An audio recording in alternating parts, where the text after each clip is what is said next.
warahmatullahi wabarakatuh. Alhamdulillah wassalatu wassalamu ala asyrafil anbiya'i wal mursalin nabiyina Muhammadin wa ala alihi wa man tabi'ahum bi ihsanin ila yaumiddin. Rabbi shrah li sadri wa yassir li amri wahlul 'uqdatam min lisani yafqahu qawli.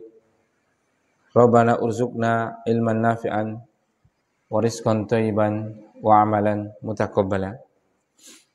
Kaum muslimin wal muslimat rahimani wa rahimakumullah. Alhamdulillah pada malam yang penuh dengan keberkahan ini, di mana Allah Subhanahu wa taala melimpahkan kepada kita keberkahan berupa turunnya hujan yang insyaallah thayyiban nafi'an, yang memberikan manfaatan kepada kita. Maka mari senantiasa untuk kita bertafakkur, berfikir, merenungi tentang semua nikmat yang Allah Subhanahu wa taala limpahkan pada kita.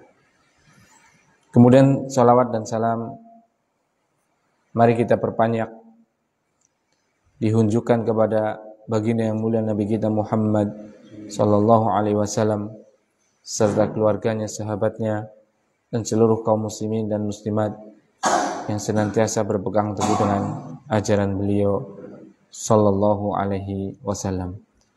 Masih kita melanjutkan untuk membaca sebuah buku yang memiliki manfaat yang sangat agung, yaitu Riyadhus Shalihin min Kalamis Sayyidil Mursalin, yang ditulis oleh Al-Imam An-Nawawi rahimahullahu ta'ala, sampai kita pada bab yang ke-9. Qala al-mu'alif rahimahullahu ta'ala, berkata penulis, yaitu Imam Nawawi, semoga Allah SWT merahmatinya, babut tafakkuri fi 'azimi makhluqatillahi ta'ala wa fana'id dunya wa ahwalil akhirah wasairi umuriha wa taksirin nafsi wa tahdibiha wa hamliha alal istiqamah. Bab yang keempat, yang ke-9 adalah bab tafakkur. Bab tafakkur, merenungi, menghayati, mengambil pelajaran tentang keagungan makhluk-makhluk Allah Subhanahu wa taala, dan juga merenungi hakikat dari fananya dunia, dan juga merenungi tentang huru-haranya hari kiamat, tentang kesulitan-kesulitan hari kiamat, dan seluruh hal yang berkaitan dengan keduanya. Dan bab berfikir dan merenung tentang kurangnya diri kita dalam menunaikan apa yang Allah SWT wajibkan pada kita, dan senantiasa membimbing jiwa kita dan membawanya untuk senantiasa istiqomah. Nah, jadi bab yang ke-9 ini bab yang sangat agung sekali, yaitu bab tafakkur. Tafakkur itu adalah, kata Syekh Utsaimin, anal insana yu'milu fikrahu fil amri hatta yasila fihi ila natijatin. Waqad amara Allah Ta'ala bitafakkur wa hatha alaihi fi kitabihi. Nah, tafakkur adalah seseorang menggunakan fikirannya pada suatu permasalahan sampai dia sukses, sampai dia berhasil dengan masalah tadi, dengan perkara yang dia pikirkan tadi itu. Nah, ini yaitu bab tafakkur tidak dimiliki kecuali oleh orang-orang yang betul-betul menggunakan akalnya. Pintunya tutup ya. Orang yang betul-betul senantiasa berzikir kepada Allah Subhanahu wa taala. Nah, jadi setiap kali dia melihat apa saja dari apa? Dari apa yang ia lihat, baik itu makhluk-makhluk Allah Subhanahu wa taala, baik itu kejadian-kejadian yang Allah Subhanahu wa taala takdirkan pada kehidupan dunia kita. Dia selalu berpikir. Dia merenunginya. Dia berusaha memahami hakikat dan hikmah di belakangnya. Sehingga ia sampai kepada apa? Kepada maksud daripada keberadaan kita di dunia. Sampai kepada apa? Sampai kepada pemahaman arti daripada dunia. Sampai pada apa? Sampai nanti kita selamat setelah kematian kita dari dunia. Itu. Misal, malam hari ini turun hujan yang rintik-rintik. Seorang hamba yang tahu akan hakikat keberadaan dia di dunia ini, yaitu beribadah kepada Allah Subhanahu wa taala, dia berpikir menggunakan akal pikirannya. Masya Allah, hujan. Akhirnya dia mensyukuri nikmat hujan tadi, karena kemarin kemarau melanda kita. Dengan hujan tadi, tumbuhlah tumbuhan-tumbuhan. Datanglah waktu menanam. Sehingga apa? Terpenuhi kebutuhan-kebutuhan kita dari makanan dan yang lainnya. Dan dia berpikir siapa yang menurunkannya? Karena nggak mungkin segala sesuatu terjadi secara tiba-tiba tanpa ada yang mengatur. Ternyata yang menurunkannya adalah siapa? Allah Subhanahu wa taala. Sehingga dia apa? Mensyukuri tentang nikmat hujan tadi.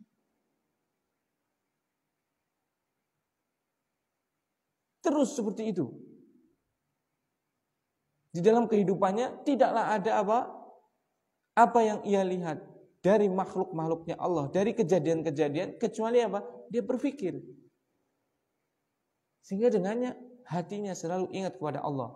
Sehingga dengan hati yang mengingat kepada Allah, maka akan menjadi tenang. Karena hatinya tenang, dia semangat beribadah. Karena semangat beribadah, dia selamat dunia dan akhiratnya. Itu. Nah, itu adalah tafakkur. Itu seorang manusia menggunakan akal pikirannya pada suatu permasalahan, apapun permasalahan itu, ya tentang hujan kah, tentang makhluknya Allah kah, tentang perdagangan dia yang sedang rugi kah, atau tentang anaknya yang sukses karena sudah diwisudakah, atau yang lainnya. Dia selalu mengambil pelajaran, berpikir dengan hal-hal tadi agar sampai pada tujuan. Itu. Nah, itu adalah pengertian dari tafakkur. Nah, kalau kita mau bertafakkur,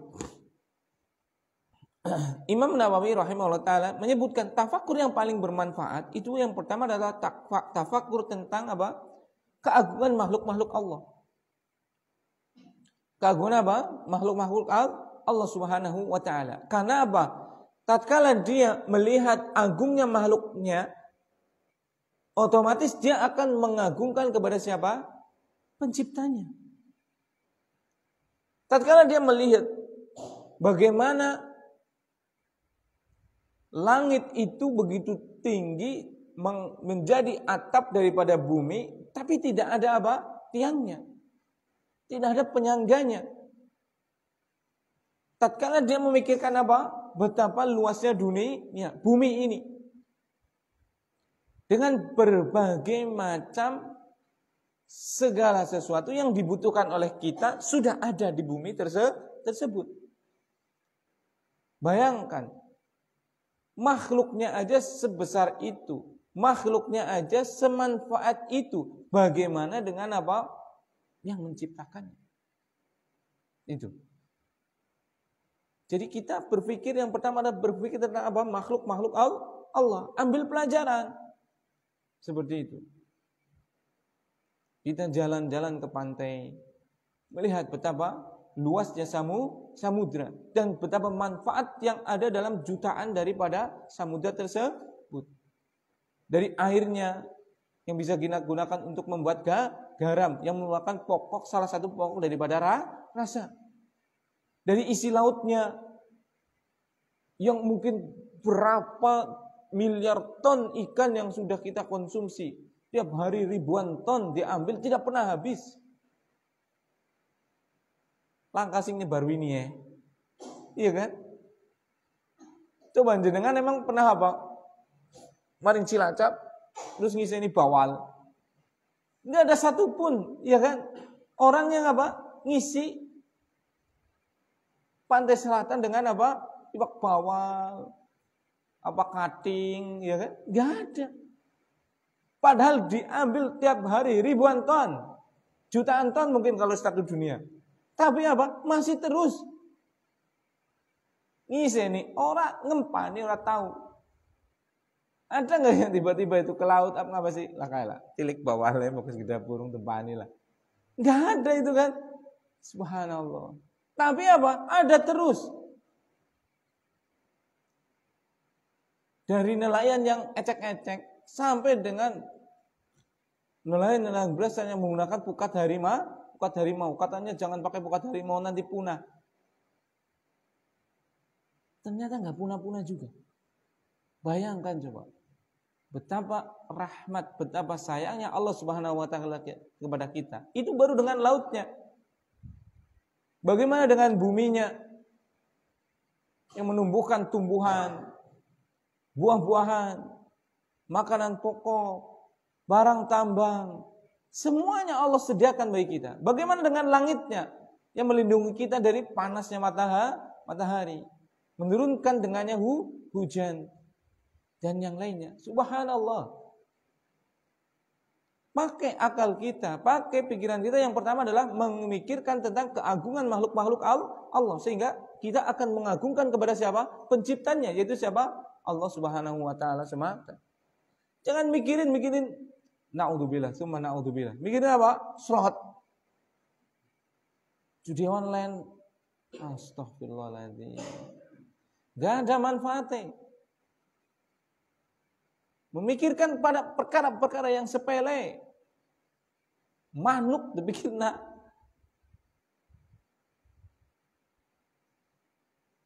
Manuk darat dipikirna. Kis bunga burung. Kimpane prime seperti itu. Subhanallah. Ya enggak apa-apa mikirkan seperti itu, ya enggak apa-apa. Cuma ada hal yang perlu kita lebih pikirkan yang manfaatnya jauh lebih agung, sehingga kita mengagungkan kepada Allah Subhanahu wa taala. Itu. Jadi kalau kita mau mikir yang besar. Mikir tentang makhluk-makhluk Allah Subhanahu wa taala, sehingga kita mengagungkan pada Allah, pada penciptanya itu Allah Subhanahu wa taala. Yang kedua adalah memikirkan tentang apa? Yang bermanfaat itu adalah apa? Memikirkan tentang fananya dunia. Allah. Dunia itu bagaimana fananya dunia? Ya ikhwan. Subhanallah. Betapa banyak orang-orang kaya yang masih kita lihat kemarin sekarang sudah enggak ada. Betapa banyak orang-orang kaya yang kemarin bergelimang harta sekarang sudah duduk di kursi roda. Semuanya fana. Makanan yang begitu lezat yang barusan kita santap sudah menjadi kotoran yang tidak ada satupun orang menyukainya. Iya tidak? Sebagaimana minuman yang sangat segar, yang semua kita suka, setelah beberapa menit saja kita minum, kita nikmati, tidak ada lagi orang yang mau mengambilnya. Apa ada yang mau ngambil rebutan urin? Itu minumnya ben, urinnya dan pantasnya itu ya apik, enggak ada. Semuanya jijik itu kan. Mau yang makannya sapi panggang, mau yang makannya tolo, mau yang makannya compro, semuanya tatkala sudah dimakan fana sudah. Keluarnya tidak akan pernah ada yang mau merebutkannya. Itu dunia. Pikirkan dengan dunia tadi, bagaimana fananya? Sesuatu yang fana jangan terlalu diupayakan. Cari sesuatu yang apa? Kekal, abadi. Itu apa? Akhirat. Mati-matian kita mengejar apa? Karir. Mengorbankan sholat. Mati-matian kita mencari sesuap nasi sampai membuka aurat. Sementara apa? Ditinggalkan semuanya. Yang kekal adalah apa? Amal saleh kita. Yang bermanfaat adalah apa? Iman kita.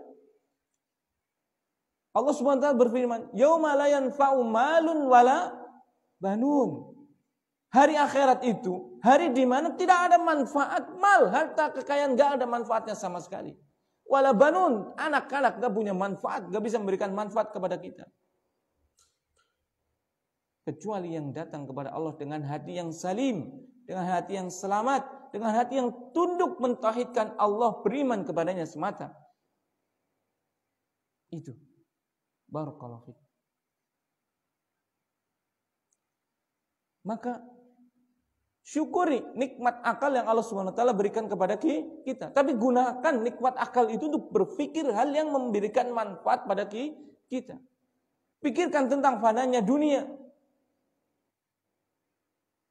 Tidak ada yang menjamin keberadaan kita sampai Isya nanti. Jangankan besok.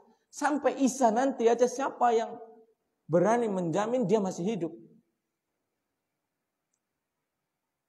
Tapi semua sepakat bahwasanya apa? Setelah kehidupan pasti itu adalah kematian. Tidak ada yang menyelisih hal tersebut. Tidak ada satupun makhluk yang mengatakan dia akan selamanya hidup.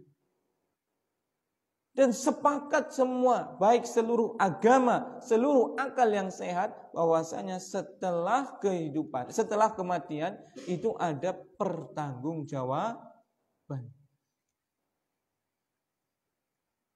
Semuanya sepakat. Barakallahu fiik. Maka gunakan pikiran kita untuk selalu mengingat bahwasanya dunia ini fana. Ya bolehlah kita mengambil dunia, silakan, tapi jangan sampai melupakan sesuatu yang lebih penting, lebih berharga, yaitu keabadian akhirat. Sebagaimana kita takut di dunia ini kalau kita miskin, takut kalau kekurangan, takut kalau hina, takut ini dan itu. Harusnya kita lebih takut di akhirat kita merana. Itu yang kedua. Memikirkan tentang apa? Fananya dunia. Kemudian yang ketiga adalah memikirkan tentang apa? Kesulitan-kesulitan di hari kiamat. Bagaimana nasib kita di alam kubur kelak? Kita sendirian aja. Tatkala listrik ini padam, kita sudah bingung. Padahal setiap kita akan sendirian di alam barzahnya, di alam kuburnya. Bayangkan coba.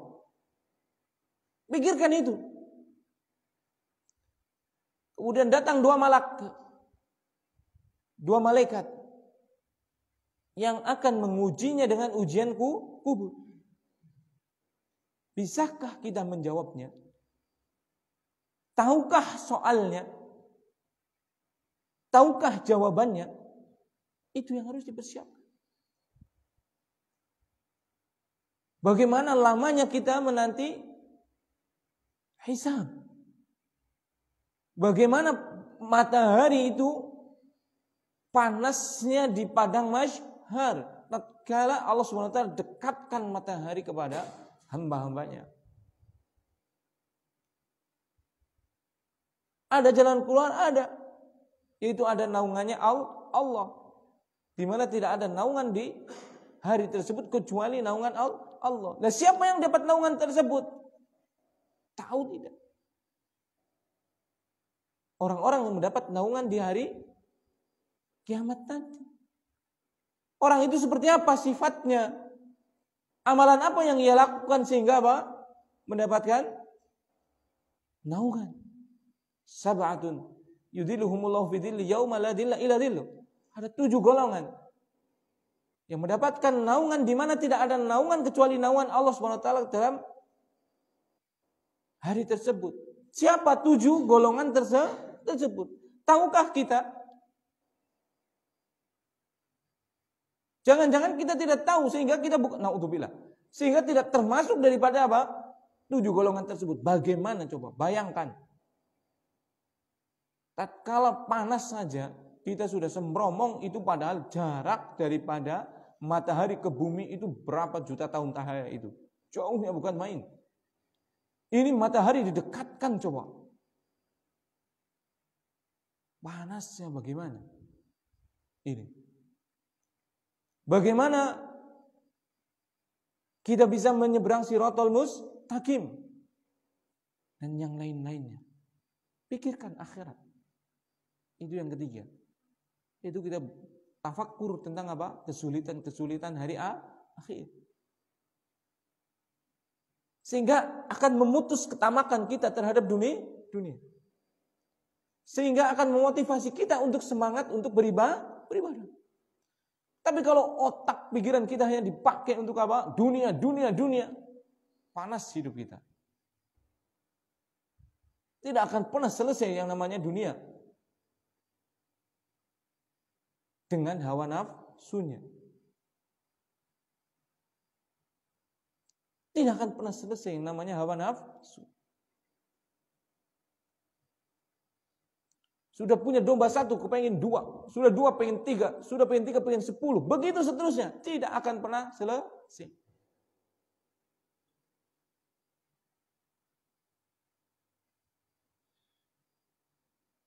Sudah punya rumah, kepengen tingkat 2. Kepengen tingkat 2, pengen ada kanopinya. Pengen kanopinya ada. Terus tidak akan pernah selesai.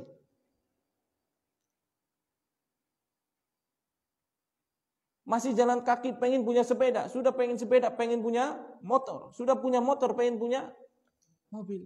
Gak ada selesainya. Sudah punya mobil, pengen punya mobil Alphard. Sudah punya Alphard, masih pengen yang lainnya.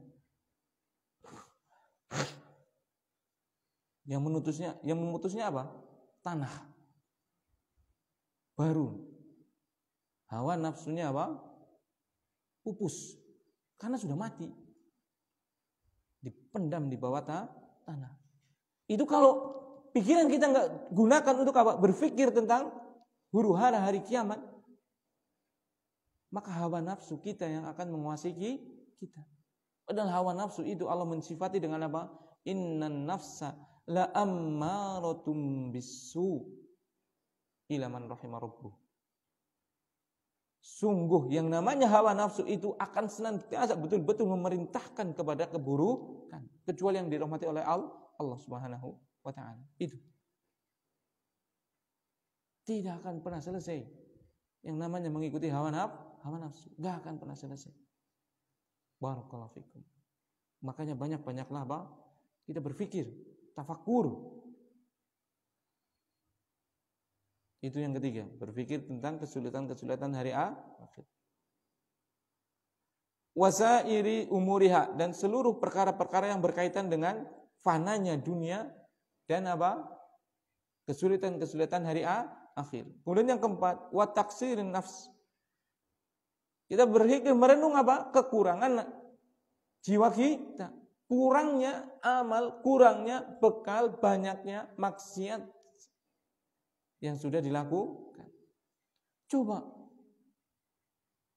dari 114 surat sudah berapa yang kita hafal? Dari 114 surat, coba tanyakan coba pada diri kita, berapa yang kita hafal coba? Dari sholat yang 5 waktu saja, berapa yang kita lalaikan?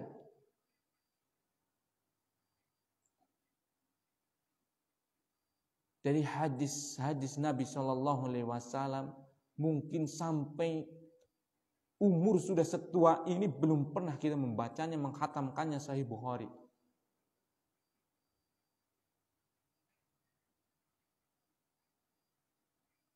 Sholat 5 waktu bagaimana? Apalagi nafilahnya, apalagi sholat sunnahnya. Rawatib yang 10 rakaat atau 12 rakaat bagaimana? Witirnya bagaimana? Tahajudnya bagaimana? Duhanya bagaimana? Tahiyatul masjidnya bagaimana? Sholat di antara 2 azan bagaimana? Allah. Pikirkan kekurangan jiwa kita dalam amal soleh.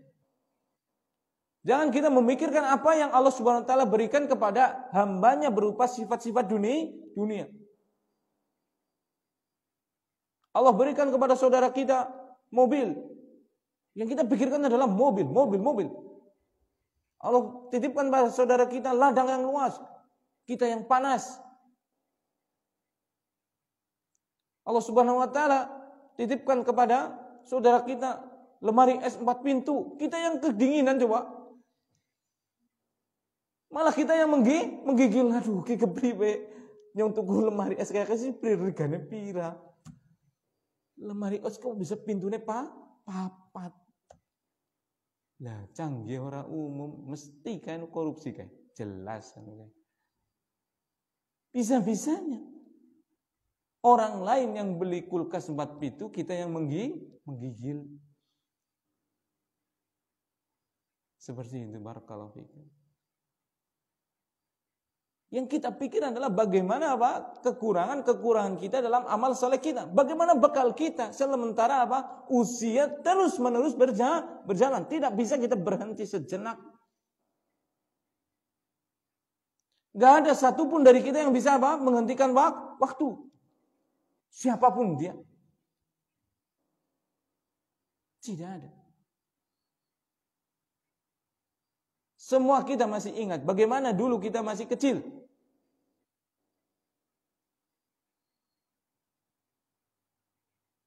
Yang wangan kulon kayak ucengnya akeh pol. Ora umum. Siki wis langkap blas. Masih ingat kita dulu tatkala saya melihat Pak Haji Casiwan itu nanam pohon dilem itu, kita masih ingat itu kemutan maning. Oh iya zaman ganu arep ngumbai karo godhong dilem. Iya kan? Gara-gara Pak Haji Casiwan nandur dilem akhirnya kemutan, ya Allah ya. Nek ganu ngumbai karo godhong dilem, sikatan karo alang wecek gitu kan. Ngumbai piring karo awu itu kan. Subhanallah. Itu baru kemarin itu kan seolah-olah ternyata gigi kita sudah pada tanggal. Subhanallah. Itu. Cepat sekali waktu berlalu. Nah. Wa tahdhibiha wa hamliha 'alal istiqomah. Kemudian yang keempat yang kita pikirkan adalah bagaimana membimbing hawa nafsu kita, membimbing jiwa kita untuk senantiasa beristiqomah. Istiqomah di atas ketaatan. Itu. Barakallahu fiik. Bimbing hawa nafsu kita, bimbing jiwa kita itu. Kalau enggak dibimbing, kalau kita enggak memaksanya, kita yang akan menjadi budak hawa nafsu kita. Yang namanya nafsu ya tadi selalu memerintah kepada keburukan. Misalnya adzan las bodoh alangono, ngantuk kok seperti itu. Esuk adzan subuhan lah dan hujan kok seperti itu. Duhur adzan lah kesel menes kang sawah. Subhanallah. Asar adzan lah imbayang mlaku. Dolan iki karo anak bojo tuku cilok. Maghrib adzan lah, nyate kok malah adzan. Isa adzan lah ngantuk turu. Lah terus kapan sembayange? Mau nggak mau harus kita paksakan diri kita, bimbing hawa nafsu kita untuk tunduk di atas ketaatan dan istiqomah di dalam ketaatan kepada Allah Subhanahu wa taala. Kalau enggak ya tidak akan pernah kita bisa menguasai hawa nafsu kita. Harus dipaksa. Makanya salah satu jihad terbesar adalah memerangi hawa nafsu kita. musuh terberat adalah salah satunya, walaupun nggak semuanya itu, salah satunya adalah hawa nafsu. Betapa banyak waktu berlalu tapi satu ayat pun dalam hari ini belum pernah kita baca. Jangan satu juz, jangan satu surat, satu ayat aja tidak dibaca daripada ayat-ayat Allah Subhanahu wa ta'ala. Coba pikirkan itu. Bahwa nafsu kita untuk istiqomah di atas ketaatan kepada Allah. Kalau tidak, kita yang akan diseret, kita menjadi budak hawa nafsu kita. Paksakan, harus dipaksa. Kalau enggak, kesudahannya itu sangat-sangat membinasakan. Itu. Jadi bab yang ke-9 itu Masya Allah, bab yang sangat penting, yaitu bab untuk tafakur. Untuk apa? Menggunakan akal pikiran kita pada suatu perkara yang akan kita mencapai kesuksesan dengannya. Tafakur tadi ada berapa? Ada berapa hal? 5 perkara. Yang pertama adalah berpikir tentang apa? Keagungan makhluk-makhluk Allah, sehingga kita mengagungkan akan penciptanya. Yang kedua, tentang fananya dunia. Yang ketiga, tentang kesulitan-kesulitan hari akhir. Yang keempat, tentang kekurangan jiwa kita dalam ibadah dan yang lainnya. Yang kelima, membimbing serta membawa nafsu jiwa kita untuk senantiasa istiqomah. Barakallahu fikum. Kemudian Imam Nawawi rahimahullah taala membawakan ayat-ayat. Kemudian hadis. Nah, ini semua sudah ada dalam ayatnya Allah Subhanahu wa taala, yaitu dalam Al-Qur'an. Itulah Al-Qur'an, petunjuk hudan linnasi. Petunjuk bagi manusia. Ada semua solusi permasalahan dunia yang kita sedang hadapi. Begitu juga solusi keselamatan akhirat dalam Al-Qur'an yang Allah turunkan untuk kita. Semua ada solusinya. Semuanya ada solusinya. Barakallahu. Tapi masalahnya Al-Quran tidak ada di rumah. Tapi masalahnya Al-Quran ada di rumah tapi tidak pernah dibuka. Tapi masalahnya Al-Quran dibuka tapi nggak dibaca. Tapi masalahnya Al-Quran dibaca tapi tidak mengetahui artinya. Tapi masalahnya itu dia. Kita tidak pernah bermuamalah dengan Al-Quran. Itu permasalahan. Padahal di Al-Quran itu semua permasalahan kita duniawi atau ukhrawi sudah Allah Subhanahu wa taala berikan solusi. Itu. Kembali kepada kitab suci kita. Buka kembali Al-Quran kita. Baca, gak bisa baca, ngaji, gak ada waktu telat. Untuk duniawi aja kita sangat khawatir bagaimana dengan akhirat kita. Masa gak khawatir? Seperti itu. Kajian dekat. Datangi tempat-tempat majelis ilmu yang dibacakan di dalamnya firman Allah Subhanahu wa taala, yang dibacakan di dalamnya sabda-sabda Nabi Rasulullah sallallahu alaihi wasallam, yang dibacakan di dalamnya kitab-kitab para ulama. Jangan merasa minder, jangan merasa apapun. Itu was-was dari setan. Lah saya belum baik lah. Mau ke masjid di mana ya? Itu was-was dari setan. Jangan diikutin. Saya malu. Itu was-was dari setan. Jangan diturutin. Semua kita pasti berdosa, siapapun itu.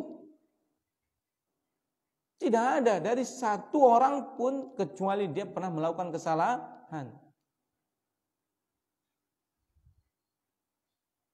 Karena salah adalah ketetapan Allah SWT yang pasti terjadi pada makhluknya. Itu pasti, nggak mungkin enggak. Namun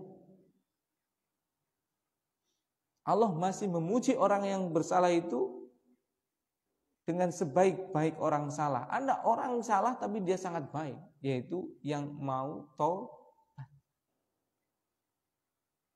Barakallahu fiik.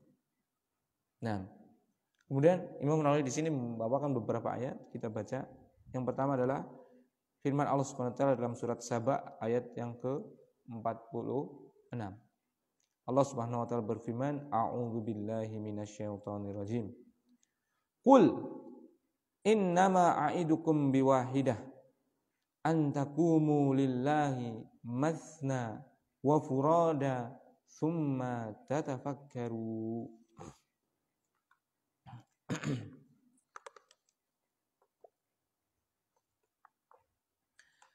Katakan wahai Muhammad kepada seluruh manusia, innama a'idukum biwahidah. Hanya saja aku memberikan nasihat kepada kalian dengan satu saja, enggak banyak-banyak nasihat.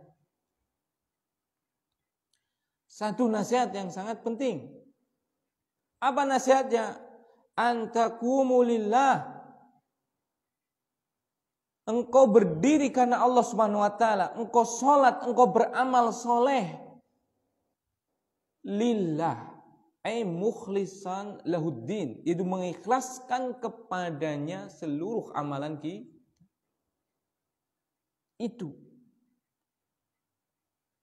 nasihat Rasulullah sallallahu alaihi wasallam diperintahkan oleh Allah Subhanahu wa taala kepada kita semua, yaitu kita untuk senantiasa mengikhlaskan seluruh amalan kita karena Allah. Maksudnya ikhlas apa? Memurnikan niatnya hanya mencari keridhaan Allah Subhanahu wa taala. Tidak ada satu pun tujuan kecuali hal itu. Tidak karena pujian makhluk, tidak karena untuk aradun min aradid dunya, tidak karena untuk tujuan daripada keduniawian, tidak untuk jabatan, tidak ada untuk strata sosial, tidak untuk yang lainnya. Namun untuk apa? Untuk Allah Subhanahu wa taala. Kita belajar karena Allah, kita salat karena Allah, kita mengajar karena Allah, kita bekerja karena Allah. Kita melakukan seluruh aktivitas kita antaqumu lillah. Kalian mengerjakannya, kalian melakukannya hanya karena Allah. Masna wa furada, baik kalian berpasang-pasangan ataupun sendirian. Summa tatafakkaru, kemudian bertafakkurlah. Ada perintah untuk apa? Tafakkur. Kita berpikir. Nah, berpikir tentang apa? Kata Syekh Utsaimin rahimahullahu taala di sini. Berpikir daripada apa yang kita kerjakan itu untuk Allah tidak. Kita melakukannya itu karena Allah atau tidak. Kemudian kita berpikir yang kita lakukan itu sudah benar sesuai dengan maksud Rasulullah atau tidak. Maksudnya apa? Maksudnya gini, kita melakukan ini niatnya karena Allah atau tidak. Yang kedua, kita melakukan ini sesuai enggak dengan contohnya Rasulullah SAW atau tidak. Misalnya kita sholat kita sudah sesuai dengan petunjuk Rasul atau tidak? Niatnya karena Allah atau tidak? Misalnya kita berzikir, zikir ini pernah diajarkan oleh Allah dan Rasulnya atau tidak? Walaupun niatnya karena Allah, tetapi apa? Tidak pernah disyariatkan oleh Rasulullah SAW, maka jangan dilakukan. Pikirkan hal tersebut. Karena apa?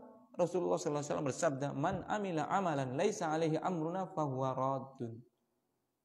Siapa saja yang melakukan sebuah amalan tapi tidak pernah ada contohnya dariku, fahuwa raddun, maka amalan tersebut adalah apa? Raddun ay mardudun, tertolak. Jadi berpikir. Apakah amal yang kita lakukan sudah saleh atau belum? Saleh itu karena Allah, saleh itu karena mencocoki Rasulullah Shallallahu Alaihi Wasallam. Itu. Nah, kemudian Imam Nawawi melanjutkan dengan membawakan firman Allah Subhanahu wa taala, yaitu surat Ali Imran. Tapi azan. Insyaallah kita lanjutkan di pertemuan berikutnya. Nah, jadi bab yang 9 ini adalah bab untuk kita tafakkur, yaitu apa? Menggunakan akal pikiran kita pada suatu perkara agar kita selamat atau kita sukses. Kita bertafakkur pada hal yang sangat penting, pada hal perkara-perkara yang urgent. Itu tafakkur tentang apa? Keagungan makhluk Allah. Tafakkur tentang apa? Fananya dunia. Tafakkur tentang apa? Kesulitan hari akhir. Tafakkur tentang apa? Kurangnya jiwa kita dalam amal saleh. Tafakkur tentang apa? Membimbing dan membawa hati kita, jiwa kita untuk senantiasa di atas keistiqomahan ketaatan kepada Allah Subhanahu wa taala. Nah, ini yang bisa saya sampaikan. Mohon maaf kalau ada kata yang kurang berkenan. Subhanakallahumma wa bihamdika asyhadu alla ilaha illa anta astaghfiruka wa atubu ilaik. Assalamualaikum warahmatullahi wabarakatuh.